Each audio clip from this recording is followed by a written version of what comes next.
behind me, they're setting up for a big old-fashioned rock show, and the gentlemen beside me are taking part in it tonight. That's 3 Days Grace, Matt and Neil. How are you guys? We're doing well, man. Doing well. Good to see you.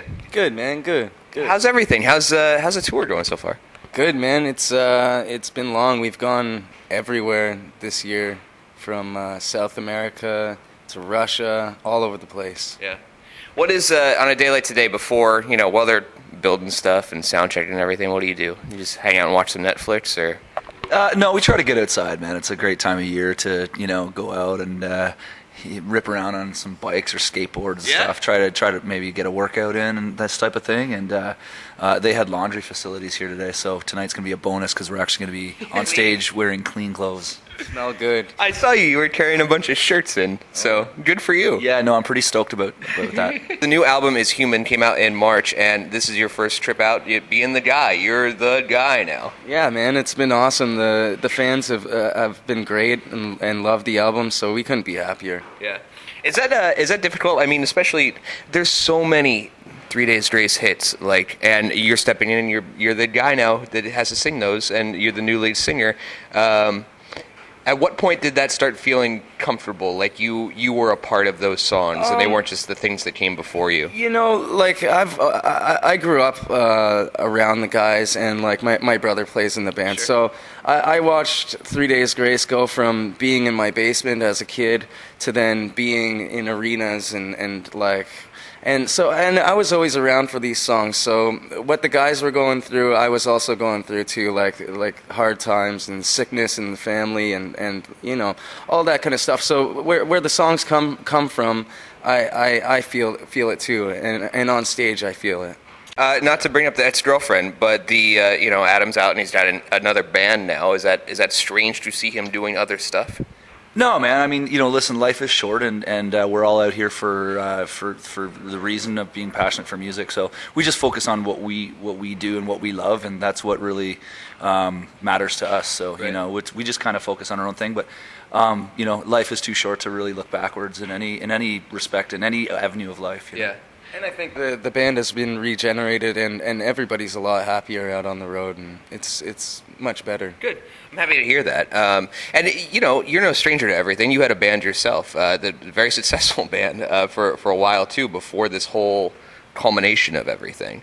A band that actually, I guess, Chad Kroger found you. Is that how it works? Yeah, we were actually. Brad was on tour with Nickelback. I think 3 Days Grace was opening for them, and just shot him a demo, and then he gave me a call on the phone, and I flew out to Vancouver and started working with him. Yeah. This is going to sound disrespectful, and I don't mean it this way, but is Nickelback cooler in Canada than they are here? Because they've garnered a rep over the past 10 years. They were gigantic for a long, long time. And people, there's definitely a negative side of it still. I think with anybody that gets that big and becomes the biggest rock band or biggest pop star, you'll find just as many people that hate a band as love them. I think you could ask people do you like Katy Perry, and you'll get 50% of the people who say no, I hate Katy Perry, sure. And then 50% will say I love them. I think with success there comes that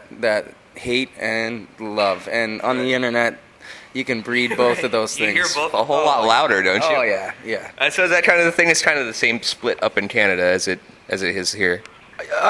As far as Nickelback, I don't really know. I mean, I don't go out and take polls on who likes what. But yeah, social media has become the breeding ground for haters that talk tough behind a computer and stuff like that. And I'll tell you this story. We opened for the Rolling Stones in 2005. We did 2 shows with the Stones, and they were, we're totally, they sat, watched our show.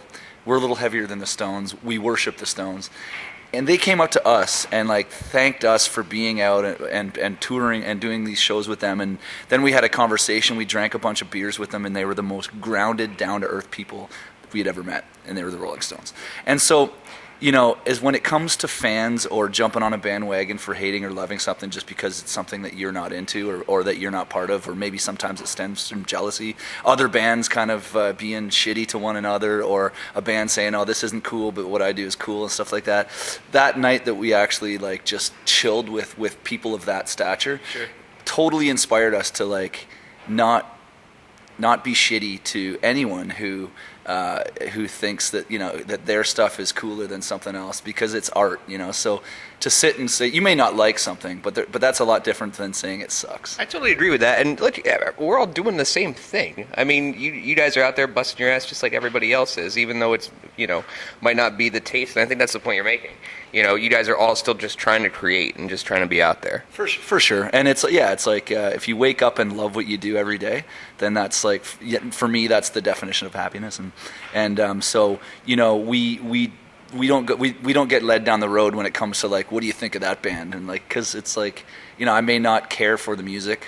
In the case of someone may not care for Nickelback's music, but to say that they suck implies that they're not successful, which is just not realistic. I wasn't trying to start a fight. I was just curious, you know, because you have such a connection to them. Yeah.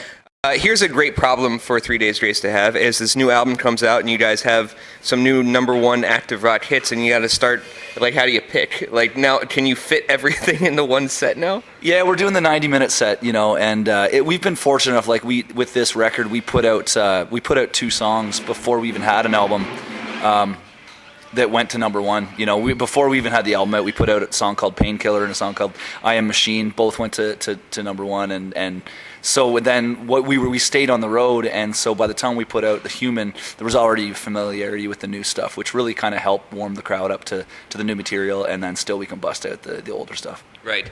Is the new stuff a lot of fun to sing out there? Oh yeah. People get into it. Like when we get out there, people are moshing, and we start off with I Am Machine, and people love it. Well, I'm glad everything worked out for everybody. You seem really happy. You seem really happy.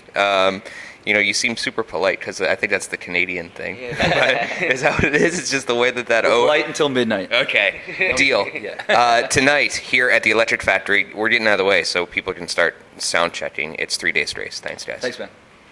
Thanks, dude. Awesome.